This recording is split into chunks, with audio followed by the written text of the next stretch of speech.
আসসালামু আলাইকুম। যে যেখানে আছেন ভালো আছেন ইনশাল্লাহ। আমিও আপনাদের দোয়ায় ভালো আছি। তো প্রতিদিনের মতো আরেকটা ব্লগ নিয়ে আসলাম আপনাদের মাঝে। তো এখন যাচ্ছে, এখন বাজে বেলা সকাল 8টা। তো 8টা বাজে আমার হাজব্যান্ডে মাছ কিনে রাখছে বাজারে। তো ওইটা আমার ননদ আমি আনতে গেলাম, আমার ননদ আর আমি। আর এদিক দিয়ে আমার ছেলের যে বাড়িতে পড়ে প্রাইভেট, তো ওদের বাসা থেকে আমরা একটা কাছি নিয়েছিলাম, ওইটা দেওয়ার জন্য এখানে আসছি। তো দেখি সবাই ঘুমাইতেছে, তো বললাম যে ওইটা রান্না করে দিয়ে রেখে পরে রেখে আসছে। তো এখন আমরা যাইতেছি, তো আমার ননদ যেতেছে আগে আর আমি পিছনে। এটা হচ্ছে আমাদের মানে যে জায়গায় আমরা গাড়িতে উঠি তার আগের একটা দৃশ্য। দেখেন কত গাছ, মানে এত সবুজ গাছ, কি বলবো, এই জায়গাটা অনেক ভালো লাগে দেখতে। তো আমার ননদ যাইতেছে আর আমিও তার পিছনে পিছনে ভিডিও করতেছি। আর এইখানে কিন্তু অনেক পানি ছিল আমাদের এইখানে, তো পানি কিন্তু অনেকটাই কমছে। এই যে আমরা যে রাস্তা দিয়ে আমার ননদ যাইতেছে দেখতেছেন, এই রাস্তার মধ্যে পানি এসে পড়ছিল, তো অনেকটাই পানিটা কমছে। তো এটা আপনাদের সাথে একটু শেয়ার করলাম যে আমাদের এখানে দেখেন কত পানি ছিল আর এখন অনেকটাই কমছে। তো এটা হচ্ছে আমাদের যে মার্কেট, সোলা মার্কেট, আমরা প্রত্যেক দিন যেখান থেকে বাজার করি এখানে। আর এখানেও সামনে হচ্ছে আমার বড় ছেলে আমার ননদের কাঁধে ইটা দিছে, ব্যাগটা ছিল, তো এই যে মাছটা এনে দিছে আমার ছেলে। তো আমরা বাসায় নিয়ে যেতেছি। আর আজকের যে মাছটা এত মানে কি বলবো, তরকারিটা অনেক মজা হয়েছিল, টমেটো দিয়ে রান্না করা হয়েছিল। তো যাই হোক, তো এখন আমার ননদ মাছ কাটতেছে, তো চিন্তা করলাম আমার ননদ কাটবে আর আমি বসে থাকলাম, তো আমিও কাটলাম। দেখেন ভিডিওটা ভালো করে ধরতে পারি নাই, একটু হয়েছে, তো এই জিনিসটা আর কি আপনারা ক্ষমা দৃষ্টিতে দেখবেন।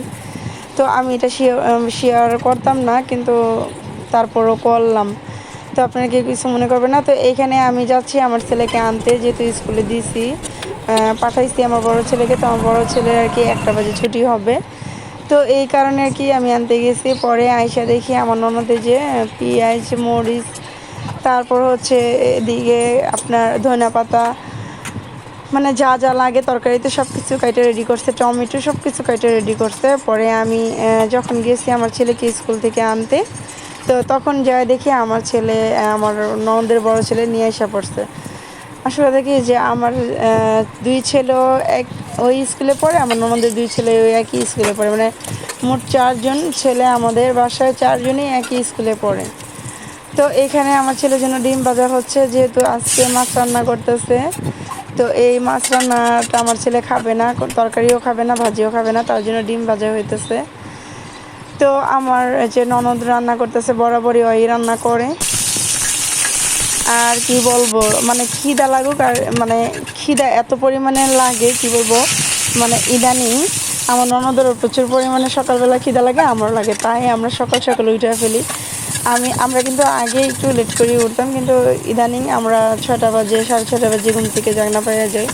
তো এইখানে শুটকি ছিল, আরও কয়েকদিন আগে আমার ননদের হাজব্যান্ড নিয়ে আসছিল, ওই শুটকিটা আর কি করলো, ভাজে নিল, তেলে ভেজে নিল। আর এইখানে মশলা ফেটলো, ফেটার পরে এখন এই যে গুঁড়া ছোটো মাছটা রান্না করবে।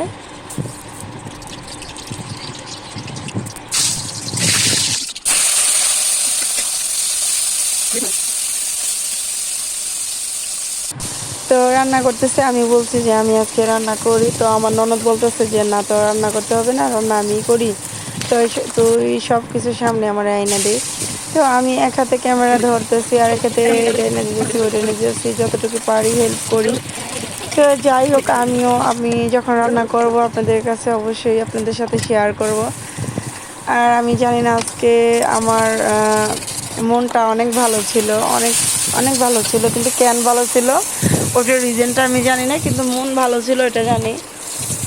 আর সামনে একটা মানে আসতেছে, আমাদের বাসায় একটা আয়োজন হবে, বড় একটা আয়োজন, তো ওইটা অবশ্যই আপনাদের সাথে শেয়ার করব।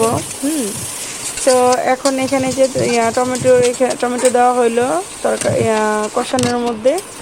আর ওইখানে পাট শাক আমার মা, মানে আমাকে একজন মেয়ে বলে ডাকছে, তো সেই মা আমাকে পাট শাক শুকাইয়া দিয়ে গেছে যাতে আমি ভাইজা খাই, যে পাট শাকটা। তো এটা কিন্তু অনেক মজা হয়, মানে এই শাকটা আপনার কিভাবে কি করে শাকটা আর কি আপনার ধুইয়া রোদ্রে দিয়ে রাখে, তো এটা যখন একদম মশমশা করে শুকায় তখন এটা ভাজি করলে অনেক মজা লাগে। আমরা অনেক মজা করে ভাত খাইছি আজকে। আর এই শাকটাতে কিন্তু প্রচুর পরিমাণে তেল লাগে, অনেকটাই তেল লাগে। তো শাক ভাজিটা কিন্তু অনেক মজা হয়েছে। দেখেন আমি কত শসা হ্যাঁ ওই এই যে একজন খাইতেছে।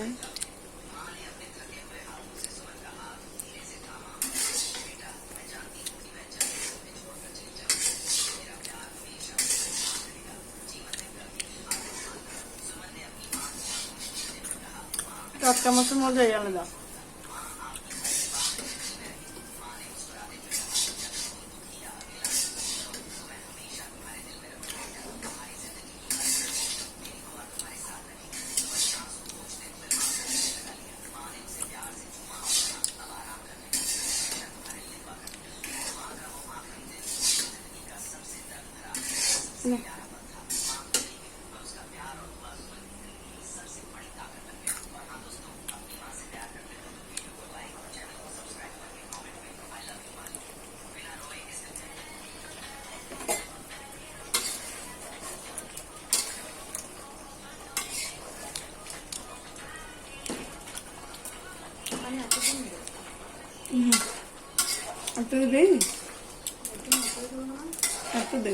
তো আমার ভিডিওটা যদি ভালো লেগে থাকে অবশ্যই লাইক কমেন্ট শেয়ার সাবস্ক্রাইব করবেন, পাশে থাকা বেল আইকনটি অবশ্যই বাজিয়ে দিবেন আর আমার সাথেই থাকবেন। আমিও আপনাদের পাশেই থাকবো। তো আমার জন্য দোয়া করবেন, আমার পরিবারের জন্য দোয়া করবেন যাতে সবাই ভালো থাকে সুস্থ থাকে। তো আমরা একটু বাইরে বের হয়েছিলাম, ওইটাও আপনাদের সাথে শেয়ার করব। এই যে দেখেন বাইরে বের হয়েছি ননদ ভাবি বর, দুপুরবেলায় আমরা বের হয়েছি, এত পরিমাণে গরম। ঠিক আছে, তো আমরা নিজের ব্যাককেল হয়ে গেছি, যেটার জন্য গেছি ওটা হয় নাই। পরে আর কি বাসায় এসে পড়লাম। তো সবাই ভালো থাকবেন, আল্লাহ হাফেজ, গুড নাইট।